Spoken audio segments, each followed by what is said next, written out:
नमस्कार दोस्तों, स्वागत है आपका मेरे चैनल कॉमिक्स लाइफ में। शुरू करते हैं राज भारती द्वारा प्रस्तुत अग्निपुत्र सीरीज का एक और मजेदार उपन्यास महादंड पार्ट 3। मकानों के सामने अहाते थे जिनमें भेड़ बकरियां व घोड़े बंधे हुए थे। लकड़ी से अच्छा काम लिया गया था। मकानों के निर्माण में भी लकड़ी प्रयोग की गई थी। जरूर ये लोग खेती बाड़ी का भी ज्ञान रखते होंगे, मैंने सोचा, और मेरा ख्याल यकीन में बदल गया। मैंने एक अहाते में लकड़ी की बनी हुई गाड़ियां देखी जिनके पहियों में जगह जगह लोहा प्रयोग किया हुआ था। जमीन में सुराख करके पानी निकालने का बंदोबस्त भी किया गया था। यानी कि सभ्यता के दौर के इस इंसान की निराली हैसियत मुझे जगह जगह देखने को मिल रही थी। मकान में एक बूढ़ी औरत भी थी जिसे तारा ने यह कहकर मेरा परिचय कराया। यह अजनबी कबीले का जवान हमारा दोस्त है। हमारे दुश्मनों के खिलाफ यह हमारी ढाल है और यह हमारी लड़कियों का मर्द है। इससे हमारी नस्ल बढ़ेगी और हमारा खानदान चलेगा। कितना सुंदर है यह जवान, औरत ने कहा।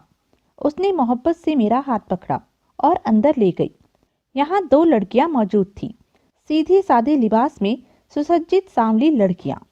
मुझे बूढ़े के शब्द याद आ गए, हमारी लड़कियों का मर्द है। तब मैंने गहरी निगाहों से उन दोनों लड़कियों को देखा और वे लड़कियां मुझे बुरी मालूम नहीं हुई।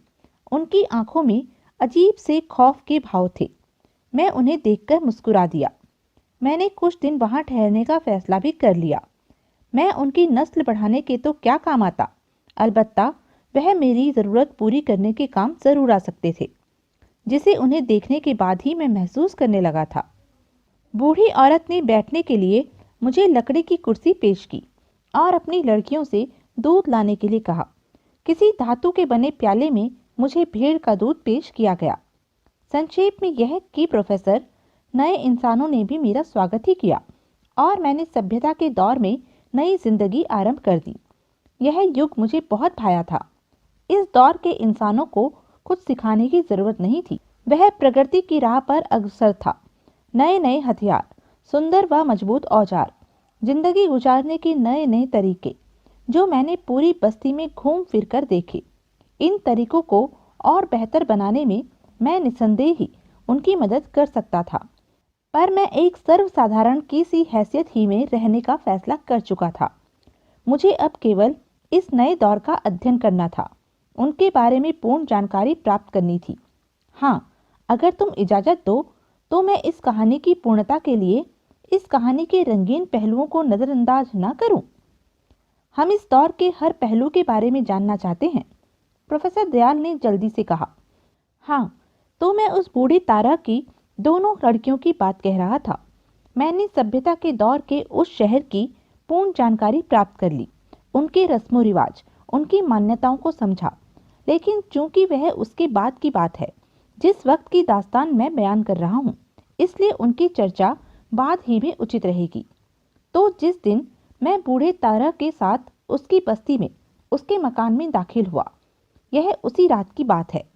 तारा ने दिल से मुझे अपना दोस्त स्वीकार कर लिया था। बूढ़ी औरत उसकी जीवन साथी थी। इंसानों ने कुछ रिश्ते ढूंढ निकाले थे।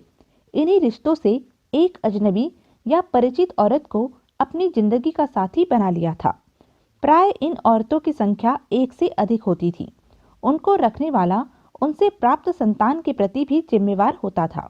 उसकी सुरक्षा, पालन पोषण की जिम्मेदारी उसी के कंधों पर होती थी।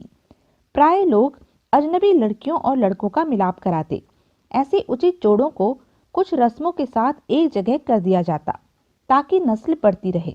विभिन्न कबीलों की भिन्न भिन्न रस्में थी, लेकिन उनका उद्देश्य एक ही था, नस्ल बढ़ाओ, और नस्ल बढ़ रही थी। बूढ़े की सिर्फ 2 लड़कियां थी, लड़का कोई भी नहीं था। शायद इन लड़कियों के लिए उसे कोई साथी नहीं मिल रहा था, इसलिए मुझे ही ठीक समझा गया। और उसी रात बूढ़े ने उन दोनों लड़कियों को नए लिबास में सजाया, उनके बालों को किसी चीज से संवारा और चमकदार बनाकर उनकी चोटियां बनाई, उनके शरीर को खुशबुओं से महकाया, और फिर हम घर के एक हिस्से में जा बैठे जो साफ सुथरा था। तूने मुझे वायदा किया था ए नौजवान कि तू मेरा दोस्त है और मेरे दुश्मनों के खिलाफ मेरी मदद करेगा। तू मेरी परेशानियों का हल तलाश करेगा। तू अजनबी कबीले का मर्द है सो मैं तुझे अपनों में शामिल कर रहा हूँ, लेकिन इस शर्त पर कि अब से तू खुद को इसी कबीले का मानेगा, उन्हें भूल जाएगा जो तेरे अपने थे, उनमें वापस नहीं जाएगा। इकरार कर कि तू वचन का सच्चा है। मेरा कबीला ही कौन सा था प्रोफेसर, जिसे छोड़ने में मुझे दुख होगा। मैं तो नए दौर के इंसान की एक एक अदा से आनंदित हो रहा था, इसलिए मैंने वही सब कुछ कह दिया जो बूढ़े ने कहा था। मेरे वचनबद्ध होने से बूढ़े और उसकी बीवी के चेहरे खिल उठे। उन्होंने एक बड़े प्याले में दूध भरा और दोनों लड़कियों को मेरे पास बिठा दिया। सफ़ेद दूध में मैंने लड़कियों के चेहरे देखे। फिर दूध के प्याले को बूढ़ी औरत ने मेरे होठों से लगा दिया। मैंने उसमें से 2 घूंट भरे। तीसरे घूंट का इरादा रखता था कि बुढ़िया ने जल्दी से प्याला खींच लिया। बस और न पी, मेरी सिर्फ 2 लड़कियां हैं। मैंने दूध से होठ हटा लिए। मेरे मस्तिष्क में अजीब सी बात हो रही थी। यह सब कुछ मुझे बड़ा अनोखा लग रहा था। प्याली बारी बारी से दोनों लड़कियों की तरफ बढ़ाई गई और उन्होंने उसमें से एक एक घूंट ले लिया। फिर बूढ़ा और उसकी औरत उठे। उन्होंने हमें भी इशारा किया और हम सब बाहर सहन में पहुंच गए। वहां कच्ची मिट्टी में एक गहरा गड्ढा खोदा गया था जो ज्यादा चौड़ा नहीं था। प्याला जिसमें बचा हुआ दूध मौजूद था एक लकड़ी के ढक्कन से ढककर गड्ढे में उतार दिया गया और सबसे पहले मुझे उसमें मिट्टी डालने के लिए कहा गया। मैंने आज्ञा का पालन किया। इसके बाद दोनों लड़कियों ने उस पर मिट्टी डाली और फिर बूढ़े और उसकी बीवी ने उसे पूरी तरह बंद कर दिया। यानी कि दूध का वह प्याला हमारी मोहब्बत का साक्षी था। उसने मेरे दिल में लड़कियों की मोहब्बत डाली थी ताकि मैं जिंदगी की आखिरी सांस तक उनकी मोहब्बत में दफन रहूं और वे मेरी वफादार रहें। मैं इन तमाम बातों में पूरी दिलचस्पी ले रहा था, हालांकि मैं दिल से उनकी मासूम हरकतों से प्रभावित नहीं था। मैं जानता था कि उनकी यह कोशिश व्यर्थ ही है। मैं कहाँ उन दोनों लड़कियों में सिर खपाता रहूंगा। हाँ, उस वक्त तक जब तक नई दुनिया मेरे सामने नहीं आती। तो प्रोफेसर, यूं वे दोनों लड़कियां मेरी सेवा में दे दी गई। अच्छा, अब बाकी की दास्तान कल। कुछ थकान सी हो रही है। जरूर जरूर प्रोफेसर। अभी सूरज की कुछ रोशनी बाकी थी, रात नहीं हुई थी। वैसे प्राय रात को ही उसकी कहानी समाप्त हुआ करती थी, पर आज वह दिन रहते ही उठ गया था और वे तीनों भी उठकर अपनी खो में आ गए थे। यहाँ कोई खतरा तो नहीं है डैडी? अचानक बाला ने पूछा। कैसा खतरा? प्रोफेसर चौंक कर बोला। क्या हम इन गुफाओं से बाहर की सैर कर सकती हैं? ओह हाँ, जरूर जाओ। यह इलाका शायद खतरनाक जीवों से खाली है, लेकिन जाओगी कहाँ? एक निगाह उन ढलानों को देखेंगे जिन पर हमने खौफनाक सफर किया था, लेकिन इस बार उनका कुछ और महत्व भी होगा। इतिहास का यह इंसान उन्हीं ढलानों से गुजर कर आता रहा है। हाँ हाँ, जरूर जाओ, प्रोफेसर ने कहा और फिर किसी सोच में डूब गया। दोनों लड़कियां गुफाओं से बाहर निकल आई। दोनों खामोश थी। गार से बाहर निकलकर कविता ने बाला की तरफ देखा और उसके कपकपाते होठों को देखकर बरबस हंस पड़ी। खामोश हो जाओ मूर्ख। बाला भी अपनी हंसी न रोक सकी और दोनों पर हंसी का दौरा पड़ गया। काफी देर तक वह एक दूसरे से मजाक करती रही। बड़ी देर बाद ही संयत हो सकी। दूर से बर्फ के ढलान नजर आ रहे थे। क्या उसने इन ढलानों की दास्तानें ठीक सुनाई है दीदी? थोड़ी देर बाद कविता बोली। हम उसकी बातों को गलत नहीं कह सकते कविता। उसने हमारे सामने अपनी सच्चाई के बड़े ठोस सबूत रखे हैं जिन्हें हम झुटला भी नहीं सकती। या फिर इस वीराने में जहां इंसान ने आने की कल्पना भी नहीं की होगी, ऐसी भव्य प्रयोगशाला, यह साजो सामान किसी और तरह लाने के बारे में क्या सोचा जा सकता है? कभी कभी तो मैं उसके बारे में कुछ और ही सोचने लगती हूँ दीदी, कविता ने कहा। क्या? बाला ने पूछा। वह कोई रूह तो नहीं है? उसके जिंदा मनुष्य होने का क्या सबूत है? तुम उसे रूह भी किस तरह साबित कर सकती हो? फिर मुमकिन है वह आदिकाल का कोई जादूगर हो जो मरकर भूत बन गया हो और उसने अपनी माया द्वारा ही यह सारा माया जाल फैला रखा हो। एक मायावी के लिए यह कठिन भी तो नहीं। अगर तुम उसे जादूगर ही समझ रही हो तो फिर उसकी आप बीती को भी सच्ची क्यों नहीं समझ लेती? वह अक्ल में नहीं बैठता। और जादूगर वाली बात समझ में आती है, इससे वजनदार मेरा तर्क है। वह क्या? मैं कभी कभी सोचती हूँ कि वह एक उच्च शिक्षा प्राप्त वैज्ञानिक है, जिसने भरी पूरी दुनिया छोड़कर इन वीरानों को अपने परीक्षणों व प्रयोगों का केंद्र बनाया है।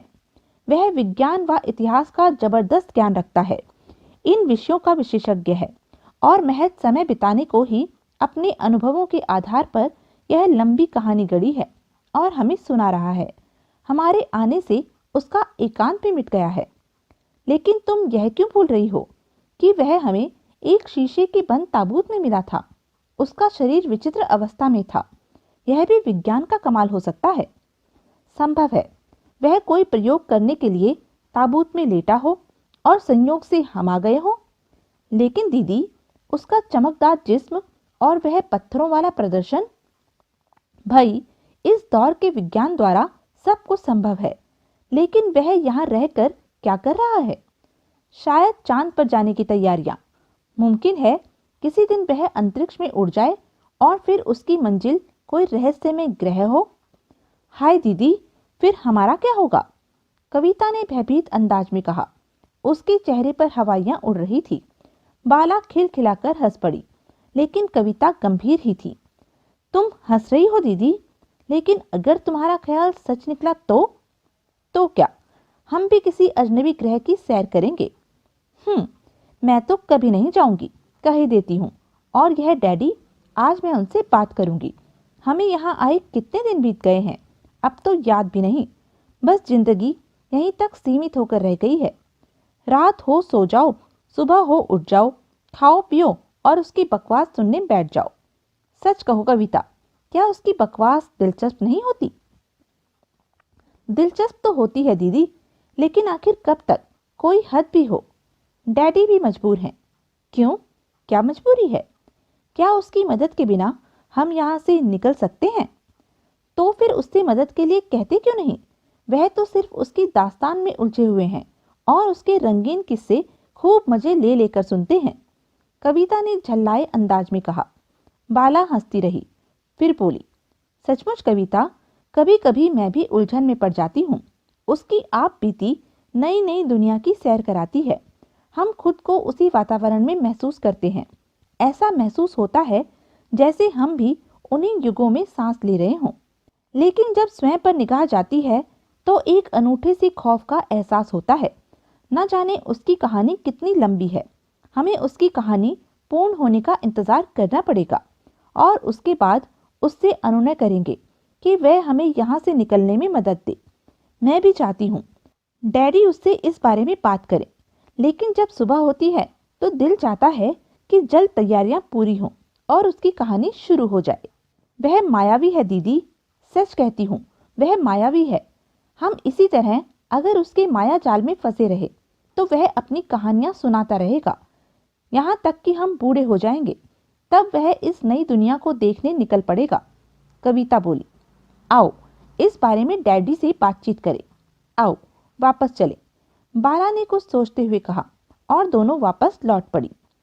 थोड़ी ही देर बाद दोनों वापस कार में प्रवेश कर रही थी और फिर वह अपने लिए सुरक्षित हिस्से की तरफ बढ़ी ही थी कि उन्हें प्रोफेसर के गुनगुनाने की आवाज सुनाई दी। वह एक गीत गुनगुना रहा था। देखो डैडी यहाँ कितने मग्न हैं, कविता ने दांत पीसकर कहा। मुझे तो खतरा पैदा हो गया है, बाला ने मुंह दबाकर हंसते हुए कहा। क्या? कविता ने चौंकते हुए पूछा। उसकी रंगीन कहानियां सुन सुनकर डैडी भी जवान हो रहे हैं। तुम देख लेना, जब हम यहाँ से रवाना होंगे तो मेरे और तुम्हारे सिर के बाल सफेद होंगे और डैडी के काले। कविता बेइख्तियार ही हंस पड़ी। उसकी हंसी की आवाज शायद प्रोफेसर ने भी सुन ली थी। उसके गुनगुनाने की आवाज बंद हो गई। तब दोनों लड़कियां अंदर प्रवेश कर गई। ओह, बड़ी जल्दी वापस आ गई बच्चियों। क्यों? क्या बाहर के माहौल से डर लगने लगा था? डैडी, यह कविता बहुत परेशान है, बाला बोल उठी। अरे क्यों? प्रोफेसर ने चौंक कर पूछा। आपको तो कोई एहसास नहीं रहा डैडी। बर्फ के वीराने में हम बेबस और मजबूर थे। आप अपनी मेहनत व संघर्ष से वहां से तो निकल आए, लेकिन यहाँ कम से कम वह बेबसी तो नहीं है। या अगर बेबसी है भी तो आप हिम्मत हार बैठे हैं। लेकिन यह तो सोचिए, क्या पूरी जिंदगी यहीं गुजार दी जाएगी? क्या हम बाहर की दुनिया कभी ना देख सकेंगे? कविता ने कहा। ऐं? प्रोफेसर चौंक पड़ा। उसके चेहरे पर हैरत के भाव नजर आ रहे थे। फिर हैरत की जगह परेशानी व गहरी सोचों के भावों ने ले ली। वह गर्दन हिलाते हुए अब कुछ सोच रहा था। थोड़ी देर बाद उसने थूक निगलते हुए कहा, मैं शर्मिंदा हूँ। हकीकत यह है कि कुछ दिनों से मैं यह बात भुला ही बैठा था। यकीनन मैंने यहाँ से निकलने की कल्पना ही छोड़ दी थी। इसकी वजह यह नहीं है बच्चियों कि मुझे तुम्हारा ख्याल ही नहीं रहा है। नहीं, मुझे तुम्हारे भविष्य का, तुम्हारी जिंदगी का पूरा पूरा ख्याल है। लेकिन भविष्य की बात छोड़िए डैडी, भविष्य जाए भाड़ में। पहले हमें यहाँ से तो निकलना ही पड़ेगा। कविता कुछ आवेश में थी। हाँ, यहाँ से निकलना है। दरअसल इतिहास मेरी बहुत बड़ी कमजोरी रही है। और फिर उसका सुनाने का अंदाज, तुम लोगों की कल्पनाएं या सोचें चाहे कुछ भी हो कविता, लेकिन मुझे उसकी बातों पर यकीन आ चुका है। उसका व्यक्तित्व, उसका अस्तित्व, चाहे कुछ भी हो, मैं खुद भी उसके व्यक्तित्व या ज्ञान का वर्णन शब्दों में नहीं कर सकता। मैं नहीं कह सकता कि वह क्या है, लेकिन वह जो कुछ भी कह रहा है ठीक ही है। और यही आकर्षण व दिलचस्पी मुझे बेखबर किए हुए है। इसके अलावा मैं चाहता हूँ मेरी बच्चियों कि उसकी कहानी पूरी हो जाए। फिर मैं उससे प्रार्थना करूं कि वह हमारे यहाँ से निकलने का बंदोबस्त करे। हमें उसकी दोस्ती की जरूरत है, और यह तो तुम भी जानती ही हो कि उसे हम मजबूर नहीं कर सकते। उससे शत्रुता भी मोल नहीं ली जा सकती। हाँ, यह तो ठीक है डैडी, लेकिन उसकी कहानी न जाने कब तक चलती रहे। न जाने हमें यहाँ कितना वक्त गुजर चुका है। कल उससे बात करेंगे, प्रोफेसर दयाल को कहना ही पड़ा। नहीं डैडी, अब हम उसकी कहानी सुनने के बाद ही उससे इस विषय पर बात करेंगे, बाला ने कहा। फिर कविता की तरफ आकर्षित हो बोली, कविता, डैडी की कठिनाइयों का भी कुछ ख्याल करो। मेरा ख्याल है हमारे सोचने का अंदाज गलत था। मुझे एहसास है दीदी। आई एम सॉरी डैडी, कविता ने शर्मिंदगी से कहा। ओह नहीं बेटी, कमजोरी मेरी ही है। बहरहाल थोड़ा इंतजार और करो, उसके बाद मैं उससे गंभीरता से ही बात करूंगा, प्रोफेसर दयाल ने कहा, और खामोशी छा गई। बिस्तर पर लेटने के बाद भी वे इसी संदर्भ में सोचती रही, और अपने तौर पर ईमानदारी के साथ उन्होंने अपने अपने दिल को टटोला। दिलचस्पी उस अनूठे इंसान से नहीं, उसकी कहानी से जरूर थी। उसके सुनाने में एक जादू था, और वे उसकी कायल थी। वह सृष्टि के आदिकाल से लेकर चला था और सभ्यता के युग तक आ पहुंचा था। बिल्कुल ऐसा ही लग रहा था जैसे कहानी सुनने वाले सभी प्राणी उन्हीं पड़ावों से गुजर रहे हों। उनमें से कोई भी गैर या असंबंधित सा नहीं था। मानव प्रगति पर उन्होंने भी बहुत कुछ पढ़ा था। दुनिया के परिवर्तनों का इतिहास उन्हें भी मालूम था। लेकिन जिस अंदाज व रोचकता के साथ यह आप बीती सुनाई जा रही थी, यह अनोखी थी। और यह कल्पना की उन युगों, उस दौर से गुजरा हुआ एक इंसान उनके सामने मौजूद है, और वह आप बीती सुना रहा है। उन युगों की कहानी को और रोचक बना देती थी। क्या वह खुद भी उस कहानी को अधूरा छोड़कर जा सकती हैं? कविता ने सोचा। नहीं, फिर एक चुभन सी रह जाएगी, और यह चुभन कभी मिट नहीं सकेगी। तब फिर क्या उससे प्रार्थना की जाए कि वह कहानी जल्द खत्म कर दे? लेकिन उससे भी तो प्यास रह जाएगी। एक और ख्याल उसके जहन में आया। वह एक लंबी नींद से जागा है। वह नई दुनिया के इसी दौर में उठने की सोचकर सोया था। क्या अब यह इस नई दुनिया का नजारा नहीं करेगा? क्या वह इसी गार में बैठा हमसे बातें करता रहेगा? नई दुनिया उसकी प्रतीक्षक है। उसे जरूर इस नए माहौल से दिलचस्पी होगी। वह इस नए माहौल में स्वयं को मिलाने की कोशिश करेगा। तभी साथ ही लेटी बाला बोल पड़ी। कविता, उसने आवाज दी। जी दीदी, कविता अपनी हंसी दबाते हुए बोली। जाग रही हो? हाँ। क्यों? बाला ने उसे ध्यान से देखा। बस ऐसे ही दीदी, कुछ सोच रही थी। क्या? शंकित सी निगाहों से ही उसे निहारते पूछा उसने। मैं सोच रही थी कि हम उससे बात करें, कि क्या वह नई दुनिया नहीं देखेगा? फिर क्यों न वह अपनी शेष कहानी नई दुनिया में ही चलकर पूरी करे। कविता ने सरगोशी की। तो तुम अभी तक उसी के बारे में सोच रही हो? हाँ दीदी, यह अच्छी बात नहीं है, इसलिए कह रही हूं कि उसके बारे में सोचना भी छोड़ दो। और हाँ, तुम हंसी क्यों थी? बाला ने पूछा। बस एक बात पर हंस पड़ी थी दीदी। क्या? यही कि उसे अपने स्मार्ट होने पर बड़ा घमंड है। हर दौर की लड़कियां उस पर धड़ाधड़ मरती रही हैं। हमारे बारे में भी शायद वह इसी भ्रम का शिकार हो, लेकिन हम सच्चे दिल से उससे संबंधित ना होने का संकल्प ले चुकी हैं। लेकिन जब वह इस दुनिया में आएगा तो इस दुनिया की लड़कियां उस पर टूट पड़ेंगी और उसकी सिट्टी पिट्टी गुम हो जाएगी। ताश की बीवियों से भयभीत होकर क्या भागा था जो अब भागेगा उन लड़कियों से जान छुड़ाने के लिए। कविता फिर हंस पड़ी और उसके साथ ही बाला भी। अगली सुबह उसने मुस्कुराकर ही इनका स्वागत किया। नाश्ते की मेज पर नाश्ता तैयार था। वह खाने में व्यस्त हो गए। मेज पर सुराही में वह अनूठा सा शरबत भी रखा था, जिसे वह कभी कभी इन तीनों को पिलाता था, जिसे पीकर वह अपने अस्तित्व में एक नई शक्ति, नई उमंगों का एहसास करते थे। नाश्ते के बाद उसने उन्हें प्यालों में वह शरबत पेश किया और बोला, मैं तुम्हारे चेहरों पर किसी प्रकार की उल्फत व दुविधा के भाव देख रहा हूँ प्रोफेसर। यह शरबत पी लो, उल्फतें व तनाव दूर हो जाएगा। ओह, तुम्हारा ख्याल ठीक है। दरअसल कभी कभी हमें अपनी दुनिया याद आ जाती है और हम सोचने लगते हैं कि हम उसे दोबारा देख भी सकेंगे या नहीं। मैं हर अवस्था की तस्वीर तुम्हें दिखा रहा हूँ प्रोफेसर। आप कह ही चुके हैं कि इस दुनिया से आपको कोई खासी दिलचस्पी नहीं है। इत्मीनान से चलेंगे प्रोफेसर, जल्दी क्या है? उसने कहा और प्रोफेसर खामोश हो गया। उसके इशारे पर लड़कियों ने भी शरबत के प्याले उठा लिए और शरबत ने सचमुच ही उनके मस्तिष्क का तनाव मिटा दिया। उलझने अंदेशे जाते रहे। उनके शरीर में सरूर की लहरें सी लहरा उठी। कहानी वहां खत्म हुई थी जहां तुम उन दोनों लड़कियों के साथ थे। प्रोफेसर ने मुस्कुराते हुए उसे याद दिलाया। वह बोला, आरंभ के दिनों में मैं भी खुश रहा। बूढ़े चरवाहे की भेड़ों की जिम्मेवारी अब मैंने ले ली थी। मैं उसकी भेड़ें पहाड़ों पर ले जाता। मेरे साथ मेरी दोनों बीवियां होती। वह अधिकांश समय मेरे साथ ही गुजारती।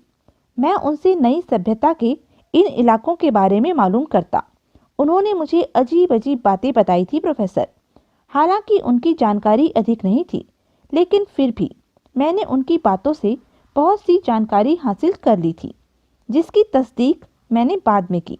जो जानकारी मुझे मिली वह यूं थी, जैसा कि मैं पहले भी कह चुका हूं प्रोफेसर, कि आदिकाल का मानव भी बुद्धिमत्ता से रिक्त नहीं था। वह आरंभ में भटकता रहा, पर बाद में उसने एक साथ रहने की जरूरत महसूस कर ली और वह गिरोह बनाकर रहने लगा।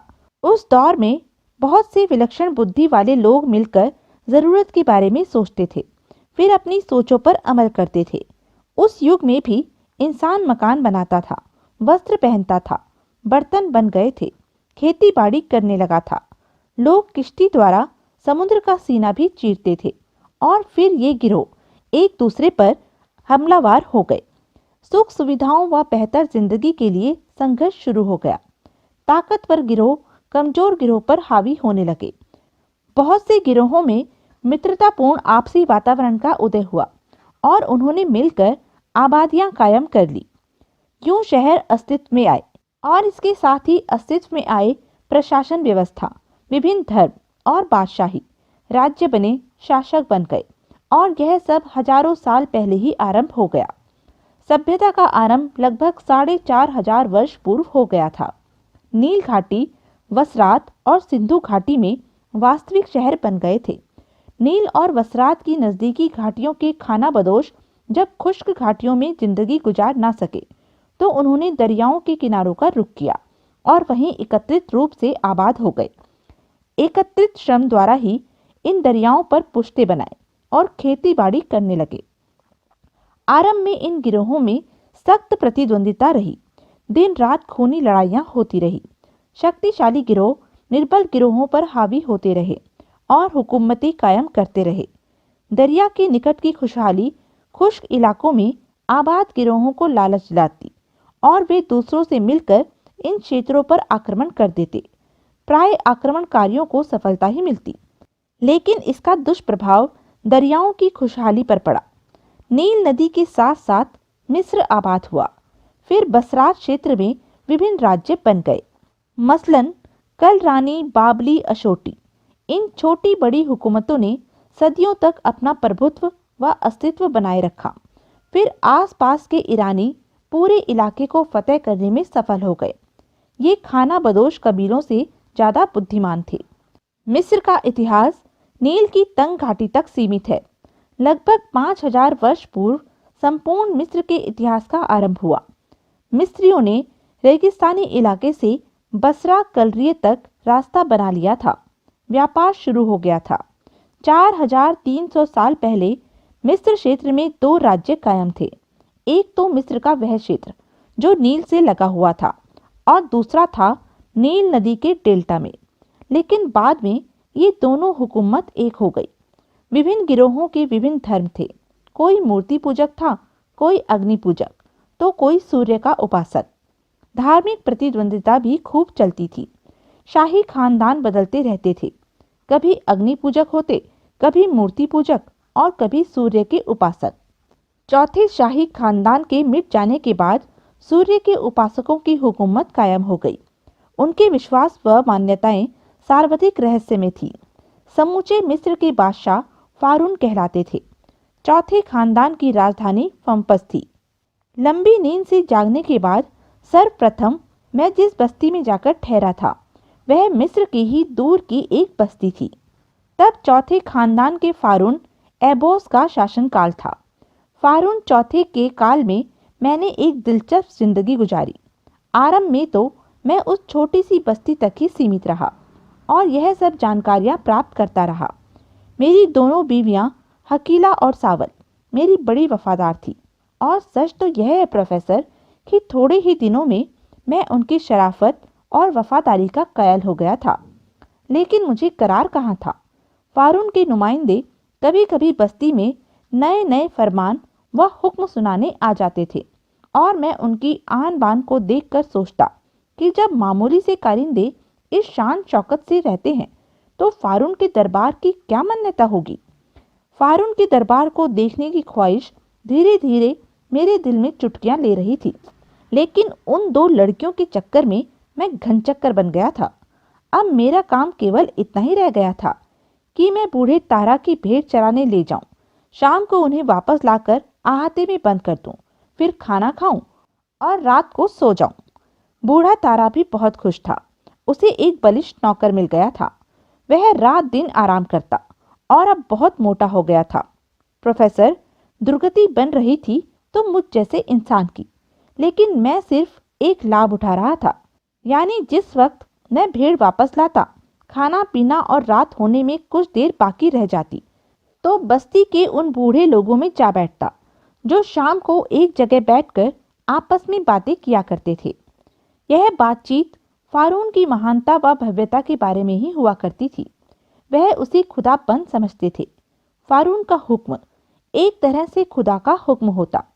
पूरी जमीन का वह मालिक था और उसी के हुक्म से सबको रोटी मिलती थी। फारून के कामकाज को कासिन चलाते थे जो वास्तव में ऐश करते थे। और सच तो यह था कि फारून के रहस्यमय शासन को और अधिक प्रभावशाली व रहस्यमय बनाने में इन्हीं कासिनों का हाथ था। वह नए नए कानून बनाते और फारून उनकी स्वीकृति दे देता। किसकी मजाल थी जो इन कानूनों का उल्लंघन करे। उल्लंघन करने वालों को भयानक सजाएं मिलती थी। मैं बता चुका हूँ कि मिस्र में आबाद होने वाले विभिन्न कबीलों से संबंध रखते थे। उनके विश्वास एक दूसरे से भिन्न थे, लेकिन जिसकी लाठी उसकी भैंस वाला मामला था। यानी पूरे देश का धर्म व कानून वही होता जो सामयिक फारून शासक का होता। किसकी मजाल थी जो उस धर्म व मान्यताओं की अपेक्षा करे। यूं तो अब भी लोग चोरी छिपे अपने धर्म के उपासक थे, लेकिन हालात ये थे कि अगर उनके बारे में फारून के कारिंदों या उनके मुखबिरों को मालूम हो जाता तो वह कासिनों के आदेशों के अनुसार इन लोगों को गिरफ्तार करके ले जाते और उसके बाद उनका क्या हर्ष होता कोई नहीं जानता था।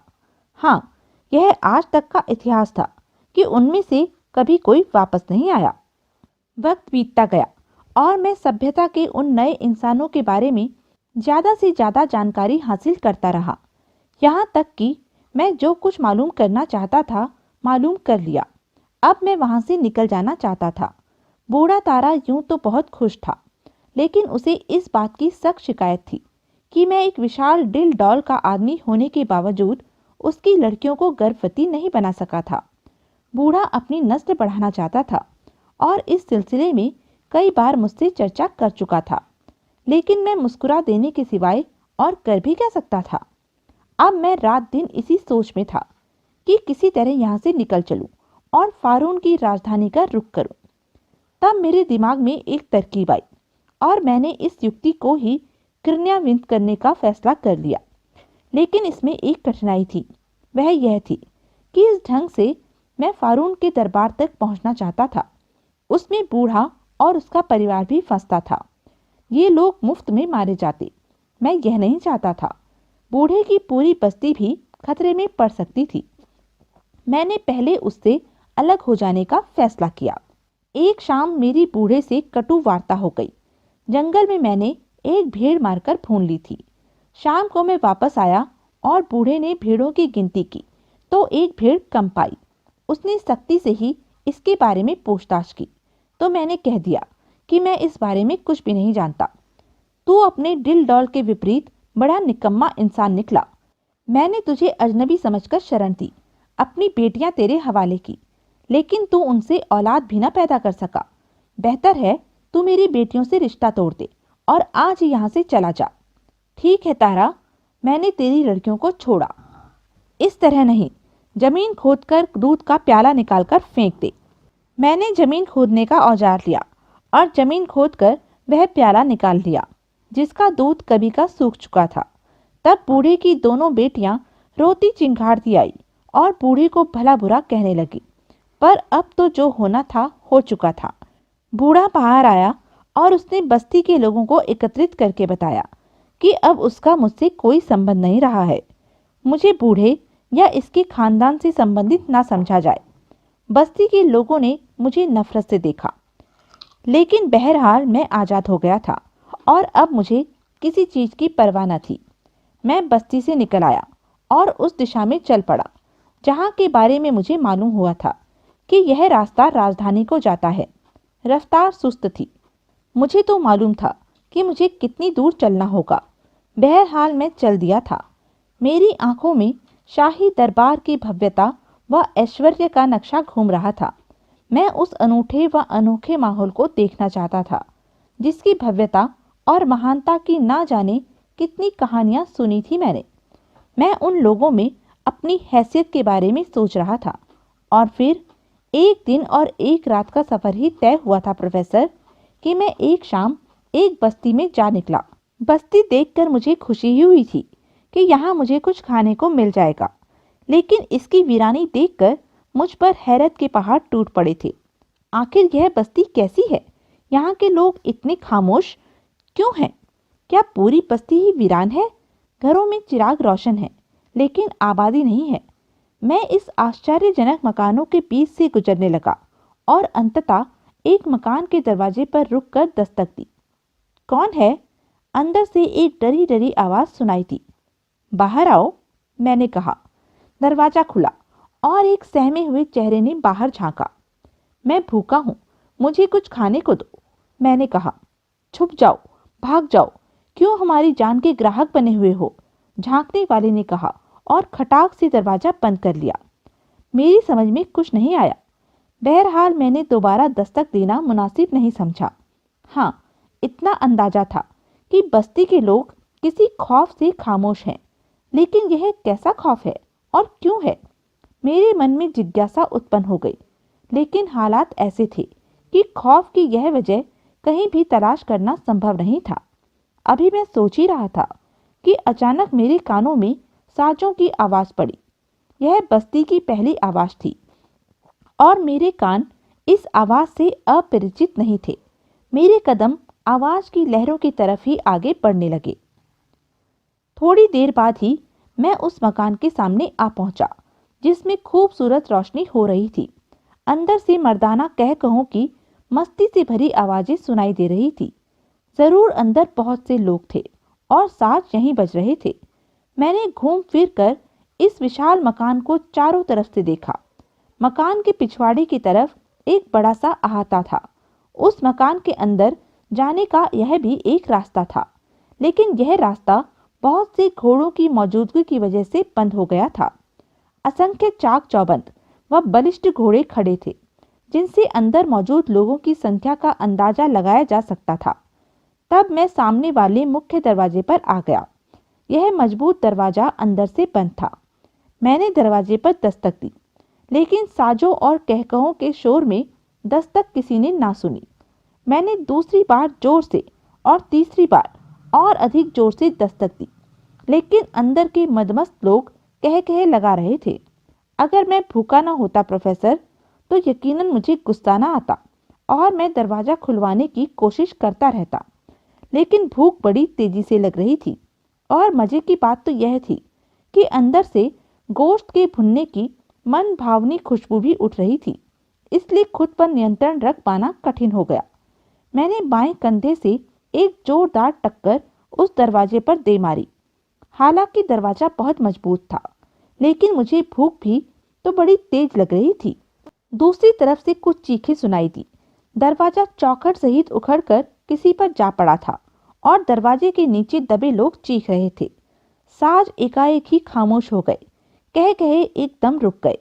गर्दनें मेरी तरफ मुड़ गई। मैंने एक निगाह पूरे माहौल पर डाली। बलिष्ठ दिल डॉल वाले जवान लकड़ी व पत्थर की बेंचों पर बैठे थे। उनके शरीरों पर फारून के सिपाहियों वाला लिबास था। उनके सामने लकड़ी की मेजों पर पत्थर के मर्तबान मौजूद थे, जिसमें मादक द्रव्य भरा था। उसके साथ ही भेड़ों व मुर्गी के भुने हुए बड़े बड़े टुकड़े भी थे। कुछ के हाथ में भुना हुआ गोश्त था और कुछ के हाथ में शराब के जाम। मेरे इस अकस्मात हस्तक्षेप से वातावरण पथरा गया। उन लड़कियों की उंगलियां साजों पर स्थिर हो गई थी, जो उनके मनोरंजन के लिए साज बजा रही थी। शायद वह शराब खाना था, लेकिन इतनी संख्या में उन लड़कियों की वहां मौजूदगी निसंदेह ही आश्चर्यजनक थी। तभी मेरे जहन में एक ख्याल आया। संभव है बस्ती की सभी लड़कियां जबरदस्ती यहाँ लाई गई हों। जरूर यही बात थी। स्पष्ट है वह फारून के सिपाही थे। किसमें साहस था जो उन्हें रोक पाता या उनके आदेश को मानने से आनाकानी करता। वातावरण की यह निस्तब्धता कई क्षणों तक बनी रही, सिवाय उन लोगों के जो भारी दरवाजे को खुद पर से हटाने में असफल रहे थे और चीख रहे थे। मैं माहौल का जायजा ले चुका था। मैं आगे बढ़ा। दरवाजे के नीचे से जो टांगे झलक रही थी, वह भी फारूनी सिपाहियों की ही थी। निकट ही एक उल्टी पुल्टी मेज पड़ी थी, जिस पर रखे जार के टूट जाने से शराब जमीन पर बह रही थी। मैं इत्मीनान से आगे बढ़ा और गिरे हुए दरवाजे पर चढ़कर दूसरी तरफ जाने लगा। दरवाजे के नीचे दबे हुए सिपाही इस तरह चीख रहे थे जैसे उनकी गर्दन पर छुरी फेरी जा रही हो, लेकिन वास्तव में उनकी वे चीखें मौत की चीखें ही थी।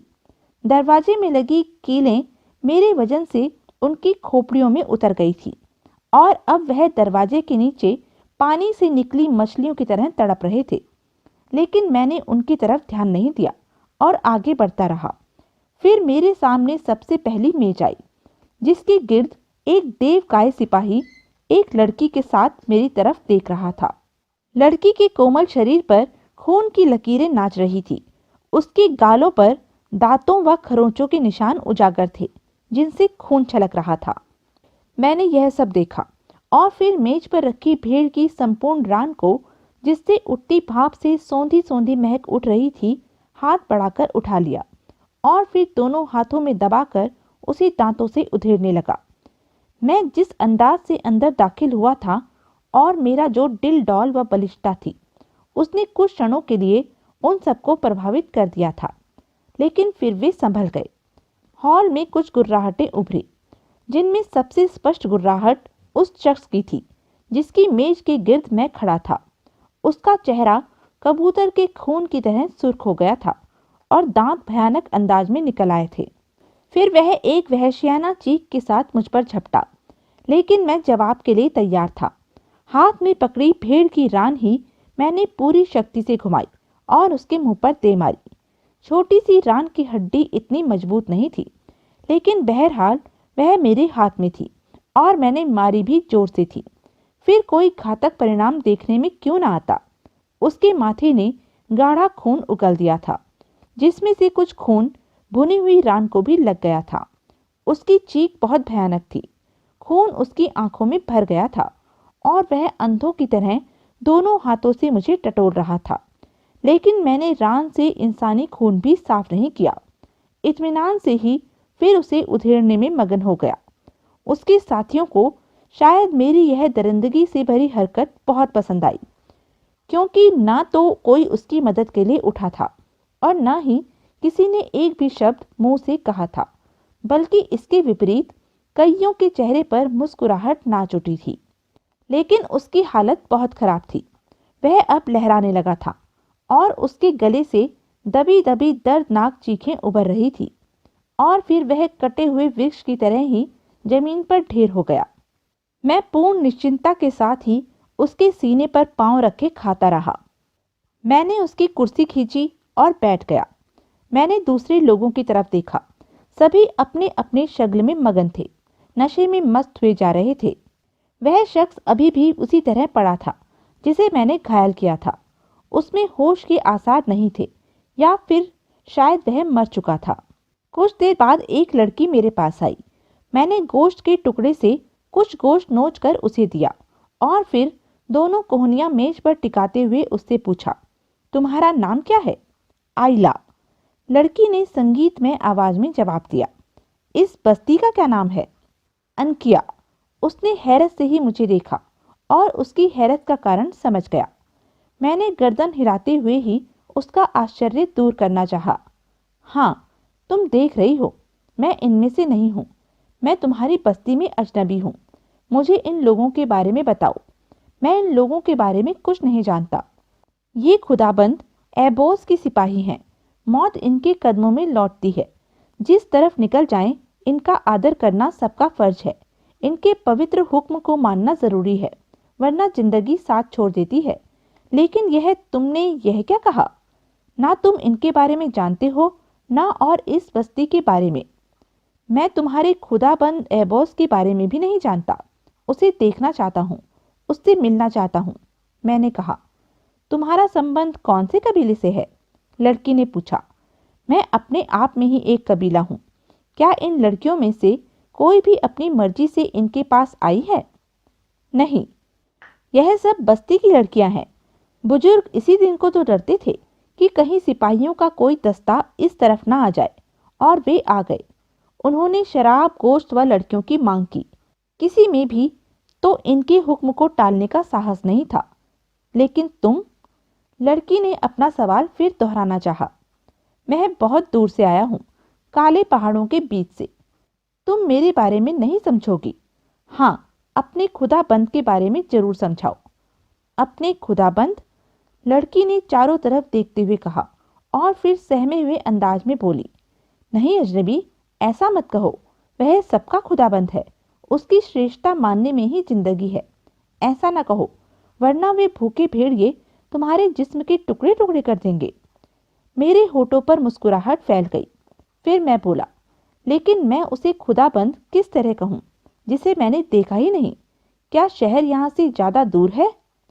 कुछ रातों का सफर है, बशर्ते कि तुम्हारा घोड़ा तेज रफ्तार हो।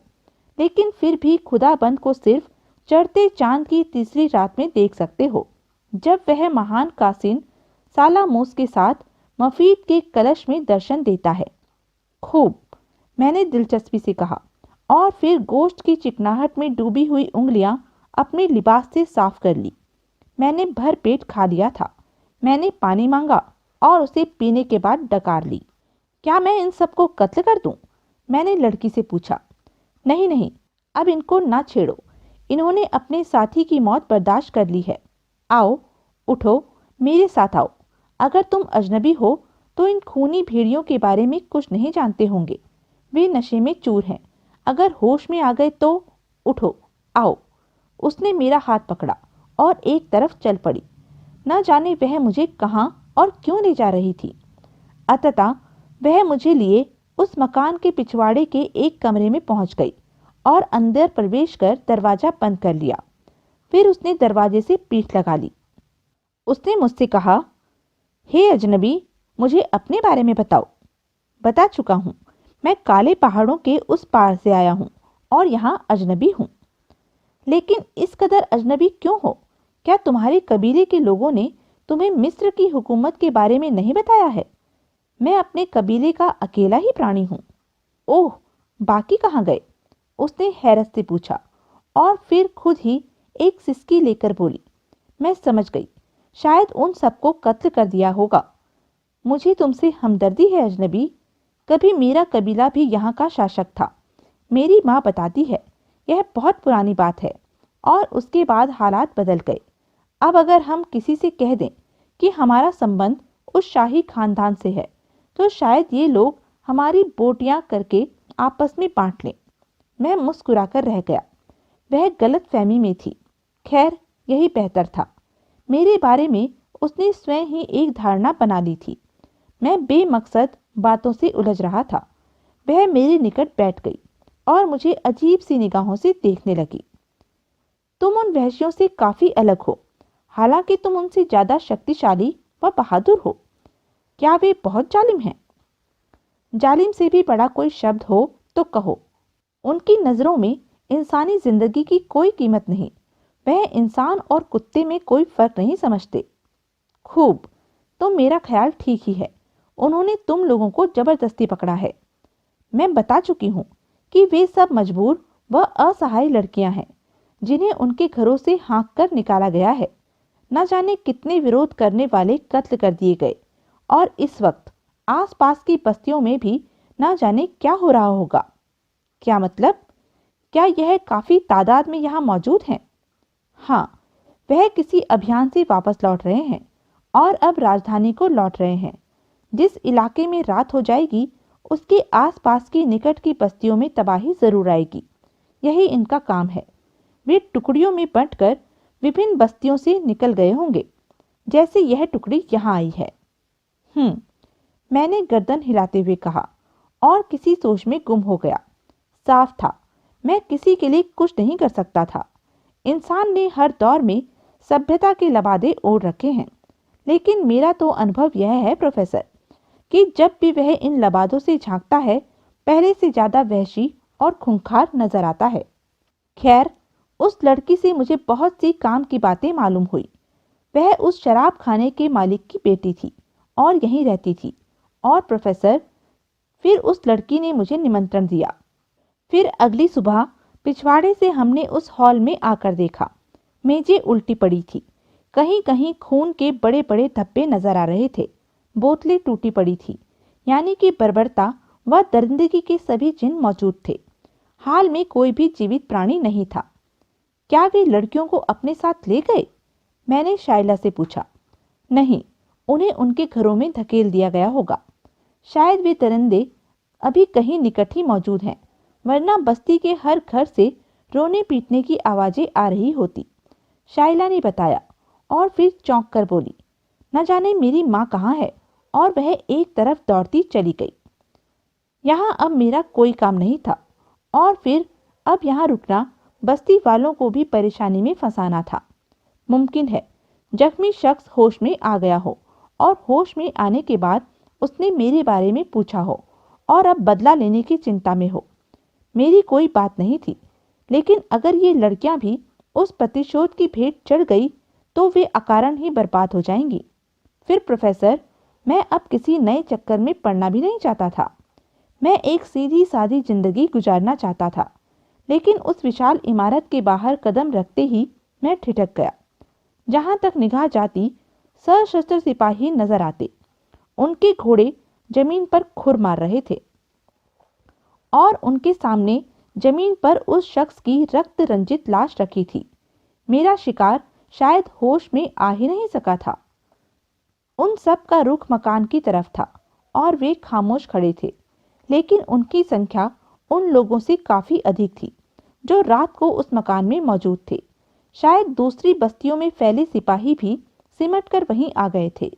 सिर्फ एक क्षण के लिए मैं रुका और फिर इत्मीनान से आगे बढ़ गया। तब सामने वाली कतार से पीछे से 6 घोड़े निकले। इनके सवार सभी देवकाय थे और उनके शरीर पर फौलादी लिबास थे। 6 घोड़े एक विशेष दायरे की शक्ल में मेरे गिर्द फैल गए। फिर उन्होंने तलवारें खींच ली और उसी क्षण मैंने अपने दोनों हाथ ऊंचे उठा लिए। सुनो, पहले मेरी बात सुन लो, मैं तुमसे कुछ कहना चाहता हूँ। लेकिन उन्होंने मेरी बात नहीं सुनी। 6 आदमियों ने वहशियाना नारे लगाए और अपने घोड़े मुझ पर दौड़ा दिए। तब मैं भी उनसे मुकाबले के लिए तैयार हो गया। एक सवार ने मेरी गर्दन पर तलवार का वार किया।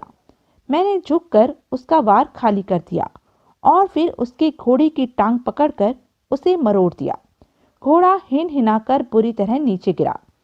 उसके सवार ने छलांग लगाकर बचने की कोशिश की, लेकिन वह घोड़े के नीचे दब गया।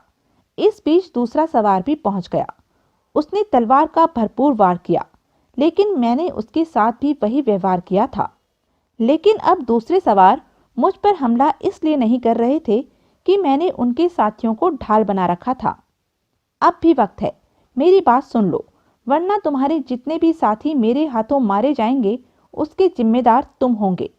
मेरी बगलों में दबे हुए सूरमा हाथ पांव मार रहे थे।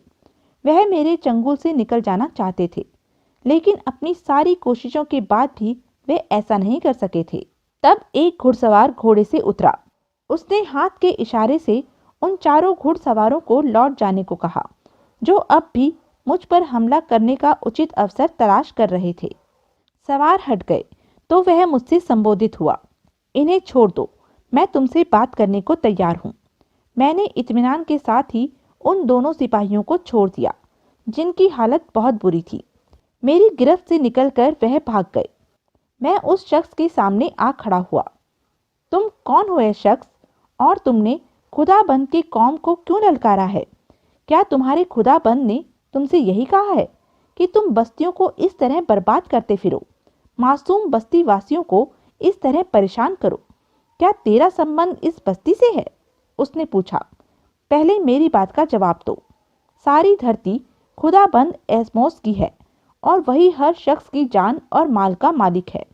उसके गुलामों को हक है कि उसके साम्राज्य की एक एक चीज को जरूरत पड़ने पर इस्तेमाल में लाए। क्या तू एमोस महान के इस फरमान को कबूल नहीं करता? नहीं, मैंने जवाब दिया, और एक बार फिर तलवारें मयानों से निकल आई। लेकिन उस शख्स ने हाथ उठाकर उन लोगों को रोक लिया और हैरत भरी निगाहों से मुझे घूरने लगा। क्या तू खुदाबंद के फरमान का बागी है? मैं तुम्हारे खुदाबंद को नहीं जानता, मैंने कहा। क्या तू इस धरती का वासी नहीं है? उसकी हैरत बढ़ती जा रही थी। नहीं, नहीं, मारे हैरत के वह चीख उठा। फिर तू कहां से आया है? आसमानों से? हाँ, मैं परसों रात आसमान से उतरा हूं। तुम्हारे ये हथियार मेरे जिस्म पर कुंद हैं। तुम्हारी ताकत मेरे सामने है। अगर तुम मुझसे जंग करोगे तो मैं एक एक करके तुम सबको मार दूंगा। इसलिए भलाई इसी में है कि तुम मेरे साथ ठीक व्यवहार करो। मुझे अपने खुदाबंद के पास ले चलो, मैं उसे अपने बारे में बताऊंगा, उसके बारे में जानूंगा। तुम आसमान के निवासी हो? उसने हैरत से कहा। हाँ, मैंने जवाब दिया। तुम आमून के दूत हो? आमून सृष्टि का देवता। उसके चेहरे पर खौफ उभर आया। हाँ, आमून ने मुझे यहाँ भेजा है। उस सिपाही का चेहरा फक पड़ गया। वह पलटा और चीख कर बोला, ए लोगो, ए बहादुर इंसानों, इसे कुछ न कहना, इसका आदर करो। यह वह है जिसकी खुदाबंद ने भविष्यवाणी की थी। हाँ, यह वही है जिसे आना था और वह आ गया। देखो इसके चमकदार जिस्म की तरफ। क्या इसमें आमून की चमक नहीं है? गौर करो इस पर। शर्म करो, तुम उसे न पहचान सके। अपने घोड़ों की पीठ खाली कर दो और इसका सम्मान करो, आदर करो। और मैंने देखा प्रोफेसर कि फौलाद धारण किए वे सूरमा घोड़ों से कूद गए। वह सब घुटनों के बल गिर गए थे और यह स्थिति आदिकाल के मानव से कुछ भिन्न नहीं थी। ध्यान दो प्रोफेसर, ताकत का मनोविज्ञान। ताकत हर दौर में सर्वोच्च रही है। अगर मैं शक्तिशाली ना होता, अगर मैं उन्हें शिकस्त ना देता, तो शायद वे मेरी बात ना मानते। वे भी ताकत के पुजारी थे, ताकत के सामने झुक गए थे। इंसान हर युग, हर दौर में ताकत के सामने झुकता आया है। मैं बता चुका हूँ प्रोफेसर, मैंने धर्म का अध्ययन भी किया है। मैं किसी धर्म का अपमान नहीं करूँगा। बहुत से धर्म अच्छी शिक्षाएं देकर आए, उन्होंने बेहतरी व भलाई के रास्ते सुझाए, लेकिन उन्हें मानने वाले किसी तरह उनके सामने झुके। क्या पहले उन्होंने इन धर्मों से विमुखता नहीं दिखाई, और उसके बाद उन्होंने क्या शक्ति की श्रेष्ठता को स्वीकार नहीं किया? प्रोफेसर के भावों में बेचैनी उभर आई, जैसे कोई एहसास था उसे बेचैन किए दे रहा था। कुछ क्षण रुक कर बोला, क्या बात है प्रोफेसर, आप कुछ कहना चाहते हैं? हाँ, मेरा ख्याल है धर्म के बारे में तुम्हारी मान्यताएं विद्रोही किस्म की हैं। प्रोफेसर ने साहस कर मन की बात कह दी। मुमकिन है प्रोफेसर, मैं आपको बता चुका हूँ कि मैं केवल मात्र एक श्रोता व दर्शक ही रहा हूँ। मैंने किसी चीज को देखा, उसे परखा अपने ही अंदाज में, और फिर उसके बारे में जो कुछ महसूस किया उस पर भरोसा कर लिया। वही मेरी मान्यता बन गई। मैंने अपनी जानकारी अपने तक ही सीमित रखी। अगर धर्म के बारे में कोई मुझे कुछ समझा सके तो यह मानने में मुझे संदेह नहीं कि मेरी जानकारी में वृद्धि ही होगी। मैं तुम्हारी विशाल हृदयता से प्रभावित ही रहा हूँ। प्रोफेसर बोला, मैं मानव धर्म का ही समर्थक हूँ। मेरा धर्म इंसानी ताकत को स्वीकार नहीं करता। हम सब भगवान को मानते हैं और उसकी श्रेष्ठता के कायल हैं। मैंने गलत नहीं कहा है प्रोफेसर। निसंदेह आपका दिल बड़ा कोमल है, उसकी खूबियाँ मानवता के स्तंभ है, लेकिन मैं सिर्फ ताकत की बात कर रहा हूँ। अपने धर्म से पहले आप जो कुछ थे वह मानवता के लिए हानिप्रद था। आपको इंसानियत के अधिकार याद दिलाए गए, एक ऐसी ताकत के संदर्भ में ही जो आप पर हावी है। अगर आप इस ताकत का मुकाबला कर सकते तो शायद आप इसे भी स्वीकार ना करते। यानी कि यहाँ भी प्रभुता शक्ति की ही रही। भगवान, खुदा, इसे भी आप एक ताकत का नाम तो देंगे ही, और मेरा अभिप्राय भी केवल मात्र इंसानी ताकत से नहीं है। हाँ, हम प्रभु की प्रभुता के कायल हैं और अपने धर्म को सच्चा मानते हैं। जरूर जरूर। खैर, मैं सिर्फ ताकत का जिक्र कर रहा था। वे लोग भी एक ताकत के सामने नतमस्तक थे। मुझे यहाँ भी उसी ढोंग का सहारा लेना पड़ा था जो पहले भी मेरे काम आया था। तब मैंने उन्हें उठाया और वे मुझे घोड़े पर बिठाकर ले चले अपने खुदाबंद के सामने। बिल्कुल वही स्थिति थी जो ताश के दौर की थी। ताश और दूसरे लोगों ने भी अपना दावा किया था। लाश वहीं छोड़ दी गई थी। सिपाही मेरा बड़ा सम्मान कर रहे थे। मैं सफ़र करता रहा। रास्ते में बहुत सी बस्तियां आई, रात भी हुई, लेकिन इन रातों में वे बस्तियों को बर्बाद ना कर सके। मुझे इस बात की खुशी थी।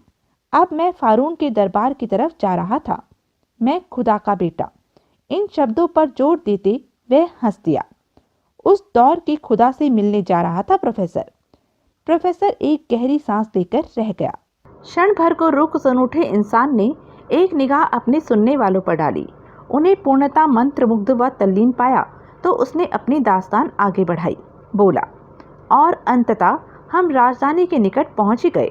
अभी हम आबादी से दूर ही थे कि आबादी के भव्य पक्के मकान देख मुझे एहसास हुआ कि मानव कितनी प्रगति कर चुका है। आबादी से बाहर ही एक विशाल इमारत थी। देखने में वह कोई मंदिर या मठ ही लग रहा था। मेरे यानी कि आमून के बेटे के आगमन की खबर शायद राजधानी तक पहुंच गई थी, क्योंकि मैंने मंदिर के विशाल फाटक पर कुछ लोगों को दूर ही से इंतजार करते देख लिया था। यह राजधानी का सबसे बड़ा मठ था। विशाल लकड़ी के फाटक पर एक विशाल आकृति का सूरज बना हुआ था, जिसके प्रतिनिधि की हैसियत मुझे दे दी गई थी। किवाड़ खुल गए। सिपाही आबादी से दूर ही एक जगह रुक गए थे। सिपह सलार अपने एक दस्ते के साथ ही मेरे पीछे पीछे उस विशाल मठ तक पहुंचा था। किवाड़ खुलते ही सिपह सलार मुझे लेकर अंदर दाखिल हुआ। लंबे लंबे चोगे पहने, लंबी लंबी दाढ़ियों वाले वे शख्स मुझे पुजारियों जैसे ही लगे।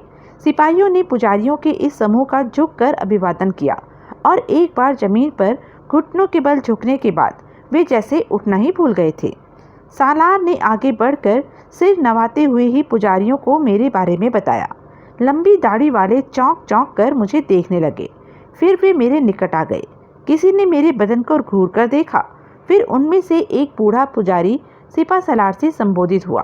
तुझे आमून का आशीर्वाद मिले। खुदाबंद एमोस तुम पर मेहरबान हो। तूने जो कुछ बताया वह निसंदेह ही काहन महान की भविष्यवाणी के मुताबिक ही है। इसे छोड़ जाओ।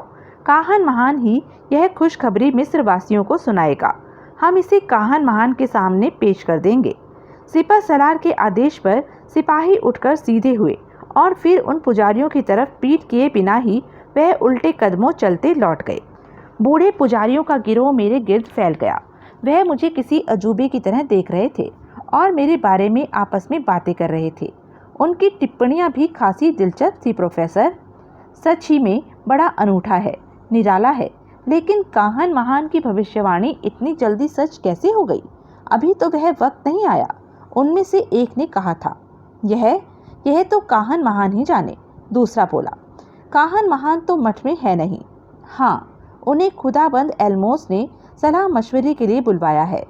लेकिन इससे कुछ पूछो तो सही। बात करो इससे।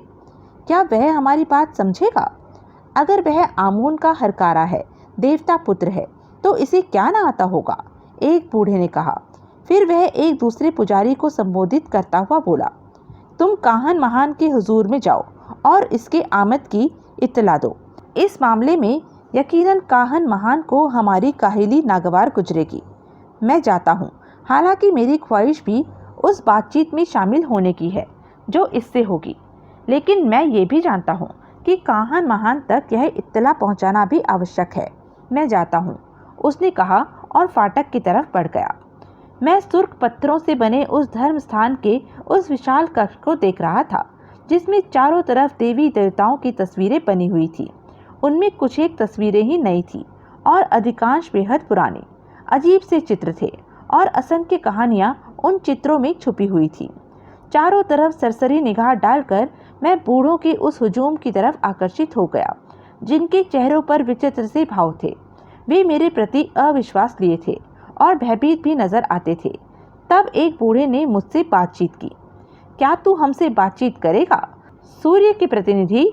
हाँ, मैं तुम्हारी तसल्ली के लिए तुमसे बातचीत करूंगा, मैंने कहा। क्या खुदाबंद के गुलामों ने सच कहा? क्या हकीकत में तू आमून का नुमाइंदा है? उनका कहना दुरुस्त है। तुम मुझे वही पाओगे जो तुम्हारी आशा है। लेकिन तेरा अवतरण? काहन महान तो उस पत्थर के बुत में जान पड़ने के प्रतीक्षक थे जो इस मठ के एक कोने में स्थापित है। काहन महान के कथनानुसार तो तुमने उसी बुत में जान बंद समाने आना था। आमून तुम्हारा देवता है, तुम्हारा गुलाम नहीं कि सब कुछ तुम्हारी इच्छा अनुसार करे। उसने जो बेहतर समझा किया, मैंने तीखे स्वर में कहा और वे सब कांप गए। बेशक वह सर्वश्रेष्ठ है, वह शक्तिमान है कि चाहे जो करे। क्या तेरे बदन की यह चमक आमून की ही देन है? हाँ, और तुम्हारी अकल के लिए एक पहेली है, मैंने कहा। क्या सिंध के भाग्य में बुलंदी है? क्या फारून चतुर्थ की सत्ता सर्वोच्च है या उसकी प्रभुता सीमित हो जाएगी? ये तुम्हें बताने की बातें नहीं हैं और वह कुछ न पूछो जो तुम्हारी हैसियत से बढ़कर है। मैं सालों से बातचीत करूँगा, मैंने कहा और उनके चेहरे तन गए। उन्होंने मुझे एक काले पत्थर पर बैठने को कहा और उसके बाद कोई कुछ न बोला, लेकिन चेहरों से वह सब बड़े बेताब मालूम होते थे और न जाने क्या क्या सोच रहे थे, सब अपने अपने दिलों में। उनकी खामोशी से मुझे सोचने का मौका मिल गया। मैं चालाकी से उनके सवालों की रोशनी में भावी बातचीत की रूपरेखा तैयार करने लगा। बूढ़े पुजारी मुझे अजीब निगाहों से देख रहे थे। मुझे इस मठ का भवन ही बड़ा रहस्यमय नजर आ रहा था। उनकी छत बहुत ऊंची थी। दीवारों पर बने चित्र बड़े आश्चर्यजनक शक्लें लिए हुए थे। वातावरण में एक अजीब सी बू फैली हुई थी। उस भवन ने व उस माहौल ने मेरी दिलचस्पी बढ़ा दी थी। इस मठ में और भी न जाने क्या क्या हो, लेकिन मैं एकदम ही सब कुछ नहीं जान सकता था।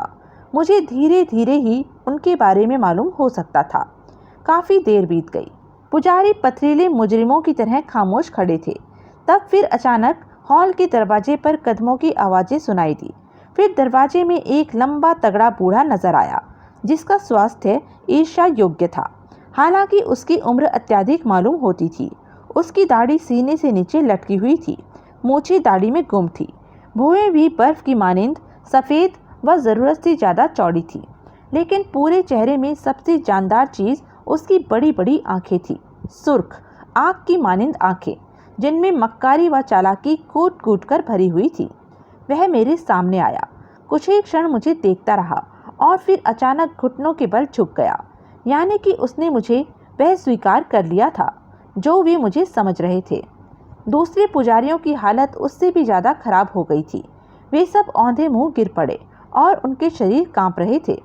खुशामदीद, स्वागतम आमून के प्यारे, खुशामदीद हमारे भाग्य विधाता, हमारी मोहब्बत कबूल कर।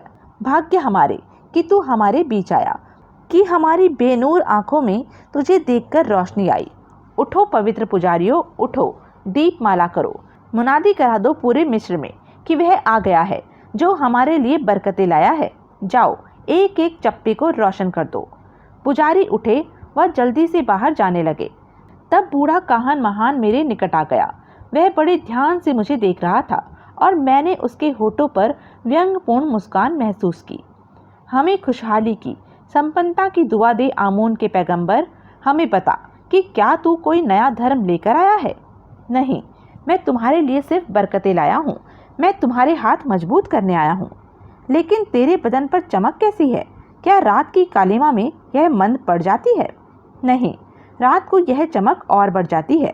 क्या सर्द पानी की गहराइयों में यह चमक गुम हो जाती है? नहीं, पानी इससे और चमक जाता है। तब तू महान है। लेकिन क्या तेरी शारीरिक शक्ति भी धरती वासियों से श्रेष्ठ है? हाँ, तुम्हारी दुनिया के लोग मेरा कुछ भी नहीं बिगाड़ सकते।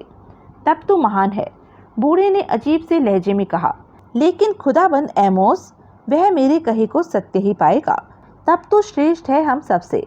लेकिन हमें बता, हम तेरा आशीर्वाद पाने को क्या करें? हम कैसे तुझे खुश करें?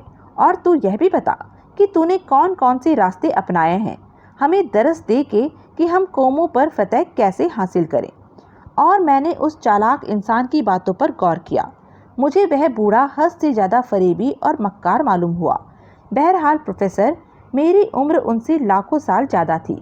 वह मेरे सामने क्या हैसियत रखता था? चालाक बूढ़ा बेहद अय्यारी से मेरे बारे में मुझसे सवाल कर रहा था। प्रकट में उसके हर प्रश्न में बेताबी झलक रही थी। वह सब कुछ जान लेना चाहता था। लेकिन मैं भी काइयाँ था, उसे संतोषप्रद जवाब देता रहा। पुजारी मेरे बारे में घोषणा करने चले गए थे। इस महापुजारी ने मुझसे बहुत से सवाल किए और फिर मुझसे मेरे बुत के निकट चलने की प्रार्थना की। मैं उठ गया, क्योंकि मैं तो खुद उस इमारत को देखने को ललायत था। एक दरवाजे को पार करके हमने जमीन की गहराइयों में जाने वाली सीढ़ियां उतरनी शुरू की। और अजीब थी ये सीढ़ियां प्रोफेसर, कि शायद उनका अंत धरती की आखिरी तह में जाकर हुआ था। नीचे सख्त घुटन व दुर्गंध थी, लेकिन काहन महान की आंखें उसी तरह चमक रही थी। मैं उस घुटन से परेशान नहीं था। काहन महान का ख्याल था कि शायद उस भयावह अंधकार में मैं अंधा हो गया हूँ। लेकिन उस बेचारे को क्या मालूम था कि मैं अंधेरों में भी उसी तरह देख सकता हूँ जिस तरह दिन में उस वक्त जब सूरज चमक रहा हो। सीढ़ियाँ समाप्त हो गई और अब एक विशाल हॉल नजर आ रहा था, जिसमें एक विशाल प्रतिमा स्थापित थी। काले पत्थर से बना हुआ एक खौफनाक सा बुत, जो अंधेरे का हिस्सा ही मालूम हो रहा था, लेकिन उनके लिए जो अंधेरे के अभ्यस्त न हो। तू क्या देख रहा है? अचानक ही काहन महान ने पूछा। काला बुत, मैंने जवाब दिया, और बूढ़े के चेहरे पर आश्चर्य के भाव फैल गए। उसने रहस्यमय निगाहों से मुझे देखा और फिर चकित लहजे में बोला, क्या तू अंधेरे में देख सकता है? हाँ, उजाले और अंधेरे मेरे लिए एक समान है। हकीकतन ही तू है तो बड़ा अनूठा, लेकिन इस पर भी मैं तेरी हकीकत जानना चाहता हूँ। इस बार उसके लहजे में कुछ था जिसे मैंने साफ साफ महसूस किया। क्या तू मेरी हकीकत से वाकिफ नहीं है? मैंने पूछा। हाँ, जो तूने कहा है वह मैंने सुना है, लेकिन मैं वह नहीं जानता जो तू है। तो उसे भी जान ले। तेरी जुबानी? बूढ़ा मुस्कुराया। उसके सफ़ेद दांत अंधेरे में चमक उठे। दिल की आंखें खोल, मेरी जुबान तुझे कुछ न बताएगी। मैंने दिल की आंखें खोल ली हैं। क्या महसूस कर रहा है? मैंने इस गुफ्तगू में दिलचस्पी लेते हुए पूछा। यही कि दुनिया का एक अनोखा लेकिन बेहद चालाक इंसान मेरे सामने मौजूद है, उसने बस सतूर मुस्कुराते हुए कहा। दुनिया का नहीं, आसमानों का। क्या तुझे आमून का नाम याद नहीं है? नहीं, मुझे आमून के सभी वायदे याद हैं, लेकिन उसने किसी ऐसे हरकारे को भेजने को कभी नहीं कहा था। लेकिन तूने तो ऐसा स्वीकार किया था, आमून का दूत माना था मुझे। स्वीकार तो करना ही था, क्योंकि आमून की ओर से भविष्यवाणी मैंने की थी। तूने? हाँ, और अब बता कि तू कौन है, कहाँ से आया है, तेरे साथी और मददगार कौन है? मैं बूढ़े की बातों पर गौर करने लगा। सच ही बूढ़ा बहुत चालाक था, एक धार्मिक बदमाश जिसने न जाने क्या क्या चक्कर चला रखे थे। मैं सोचता रहा, फिर मैंने कहा, तो सुने बदनसीब, मेरा कोई साथी नहीं है, मैं वही हूँ जिसको तूने झुठलाया है। आमून के वचन को तू अपना वायदा कह रहा है। क्या तू इस बात से बेखबर है कि इस धृष्टता का तुझे दंड मिलेगा? मेरी बातों पर बूढ़ा हंस दिया। देर तक हंसता रहा, फिर बोला, मुझे अपना नाम बता। मेरा कोई नाम नहीं है, तू चाहे जिस नाम से मुझे पुकार सकता है। तब मैं तुझे अस्लाक कहूँगा। अस्लाक, जो वह कहता वह नहीं होता, लेकिन अपने बारे में जो कुछ कहता उसे मनवाने की क्षमता रखता है, लेकिन उनके सामने जो ज्ञान नहीं रखते कि वह क्या है। बूढ़े ने कहा, तुम पर आमून का कहर गिरेगा। हाँ, अगर तू सच्चा होता, लेकिन तू सच्चा नहीं है। तू वह है जो मेरी अपनी कल्पना है, जिसके मन घड़ंत अवतरण की भविष्यवाणी का खौफ खड़ा करा है मैंने। तेरी हकीकत क्या है तुझे बताना होगा। मुझे पता कि तेरे बदन की चमक का रहस्य क्या है। यह आमून का चमत्कार है। गलत, तो दुनिया में आमून का झूठा नुमाइंदा बनकर आया है। झूठ और सच का फैसला तो वक्त करेगा। आमून का भेजा यह दूत तुझे सच्चाई मानने पर मजबूर कर देगा। बोल कि तू क्या और कैसा सबूत चाहता है मेरी हकीकत का। इम्तिहान। बूढ़े सालमोस की आंखें सिकुड़ सी गई। वह सोचों में डूब गया नजर आने लगा। कितनी ही देर वह मुझे घूरता रहा, फिर कुछ इस अंदाज में सिर हिलाया जैसे किसी फैसले पर पहुंच गया हो। वैसे प्रोफेसर, जब बूढ़े काहन महान की खौफनाक आंखों में मैं अपने प्रति संदेह व शंका के भाव देख रहा था, धर्म के नाम पर प्रपंच रचाए बैठे लोग मेरे किसी खुदाई दावे की प्रामाणिकता को सच मान ही कहाँ सकते थे। इम्तिहान? बूढ़े ने फिर दोहराया। ठीक कहता है तू, मैं तेरा इम्तिहान लूँगा।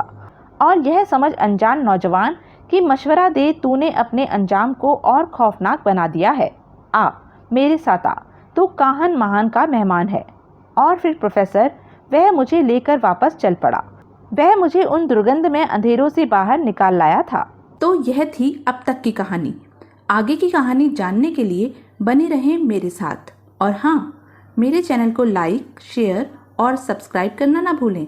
धन्यवाद।